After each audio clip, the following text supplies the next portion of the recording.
Alright, time to do the basket and assemble our cake.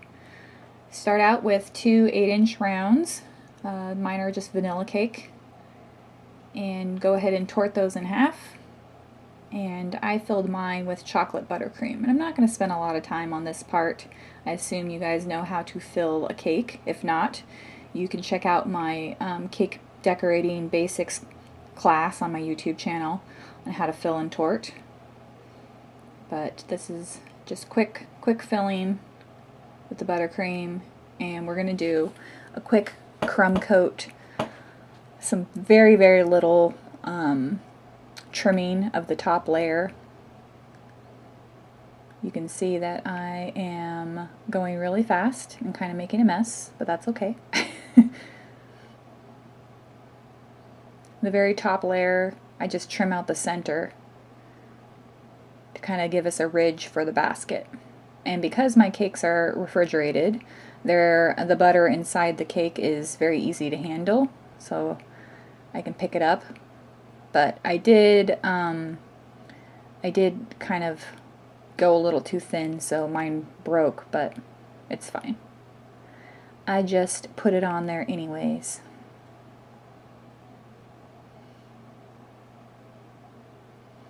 Buttercream makes the best glue, right?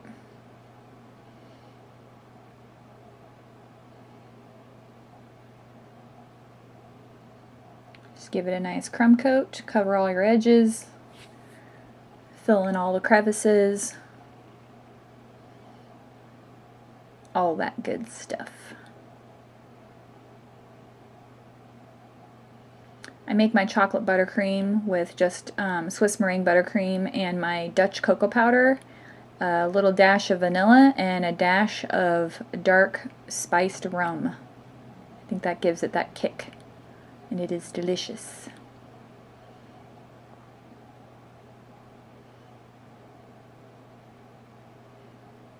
So after we get this crumb coated, we're going to put this in the refrigerator for an hour or so until it's nice and firm.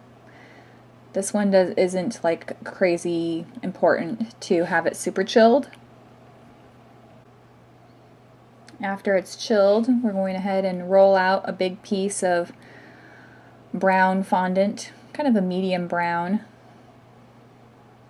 I'm using a small rolling pin because I like to use a small one sometimes. It kind of gives me a little bit more control. And I want my fondant to be pretty thin. Always heat your fondant in the microwave, warm it up, and then knead it until it's nice and stretchy so that you can make it as thin as possible and go over your cake without it tearing. And this is my LMF fondant, obviously. The recipe is on my website if for some reason you don't know about it. And just put a little hole right in the top to help that air escape that was trapped in that little groove right in the center. And go ahead and just start working your fondant down the sides. Don't worry about any of these lumps and stuff, they're all going to get covered up. So that's just one step you don't have to worry about. One of the reasons I love LMF is that it buffs really well, so if you have any little lumps or bumps and stuff, you can just take your fondant smoother and just rub out any of those little imperfections and stuff.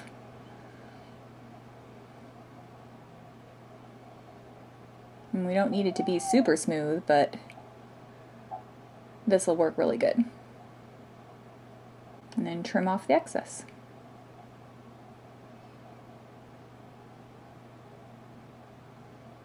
And create a border around the base of our basket by rolling out a long skinny snake of fondant and twisting it up.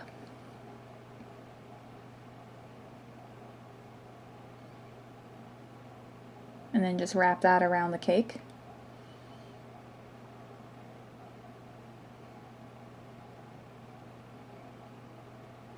And that just hides our bottom edge.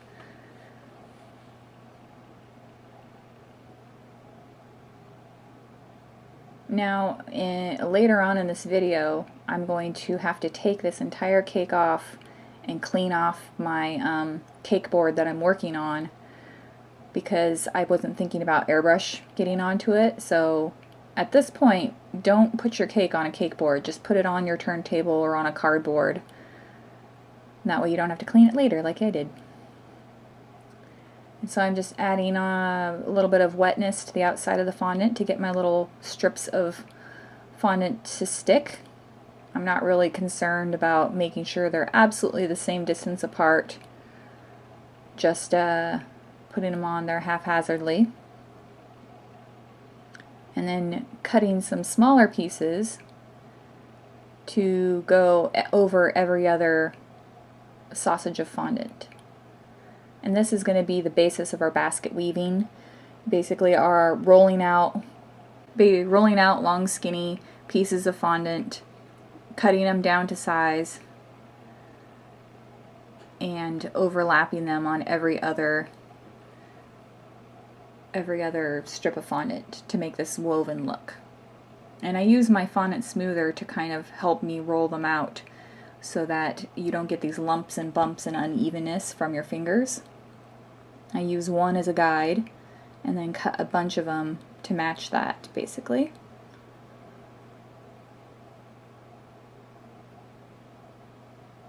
And just start putting them on there.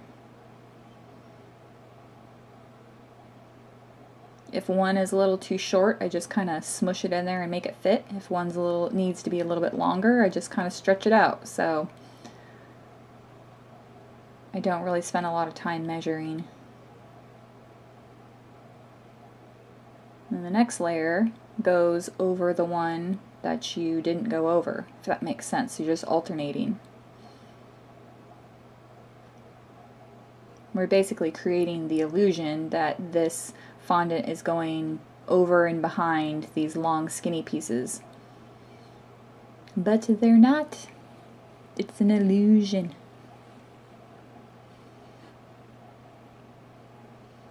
This fondant stays pretty pliable for quite a while, so I just cut a lot of these little strips all at once, and it's not like they're going to dry out in the time that I'm going to need to use them, so work in bulk.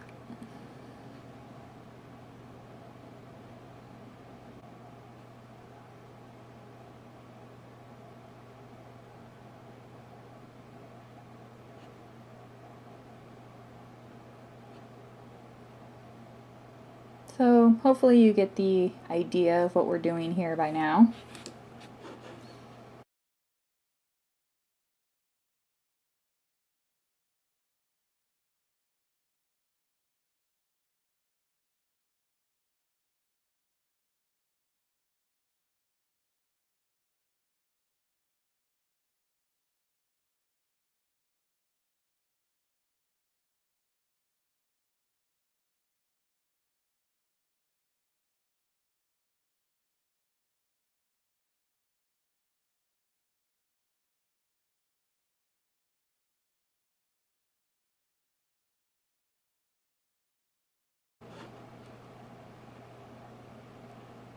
And lastly, we're going to roll out one last long skinny piece of fondant and twist it up like we did the base and put that over the top as our top border.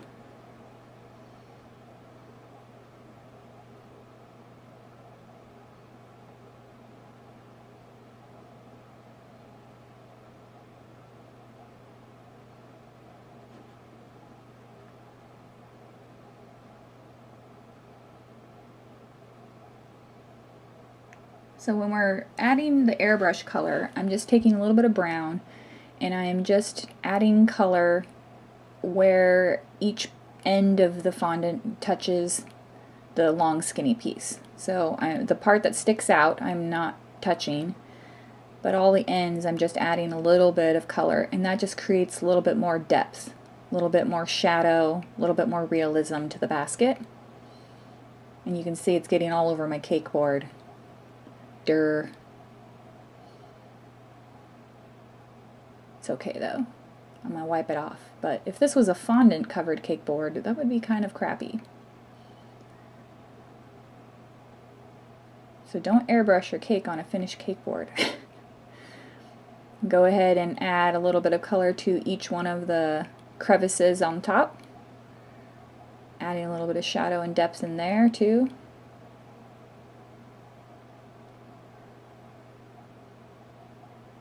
And then a little bit of shadow down around the base, just in case any of that shows. And clean the cake board.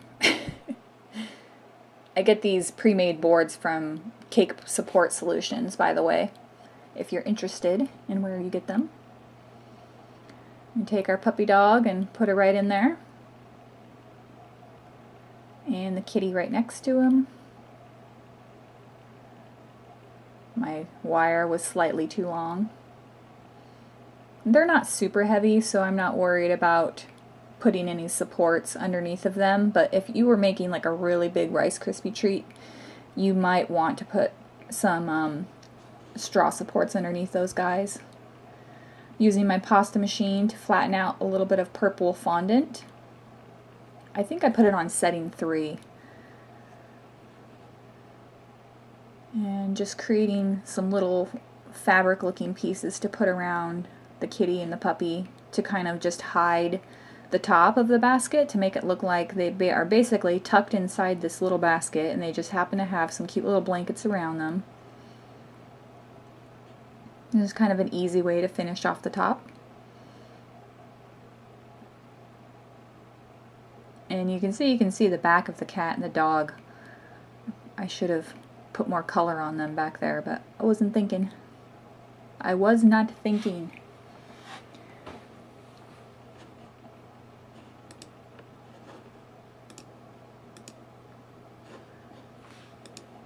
Go ahead and roll out some little pieces of white fondant to create the paws. Use your modeling tool to create some lines in them for the little toe area.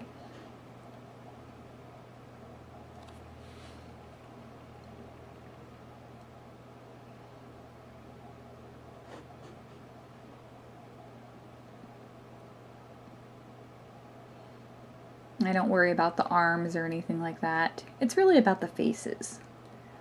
It's really about their cute little faces. And I would say this whole cake took me probably about 3 hours to do, not including baking time. But I don't know, it took me 40 minutes for it to bake. But the kitty and the puppy both took me probably about an hour, and then probably another hour to finish everything, do all the little woven stuff. So definitely don't charge less than $100 for this cake. I better not catch you. I personally would charge probably about $150 for this size cake, an 8-inch round, plus the 2 toppers. Took me 3 hours, so it was like $50 an hour. Not too bad.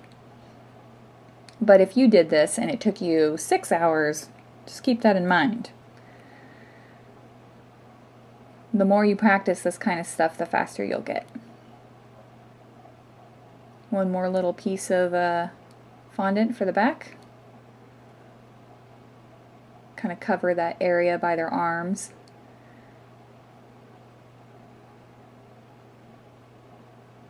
And then the last thing I do is I take a little bit of water in my airbrush, just clear water, and I give the whole thing a spray to just get rid of any of the leftover powdered sugar that might be still on there.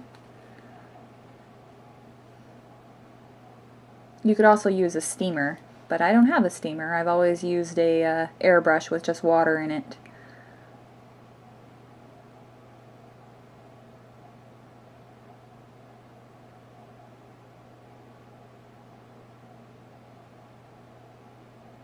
That's it.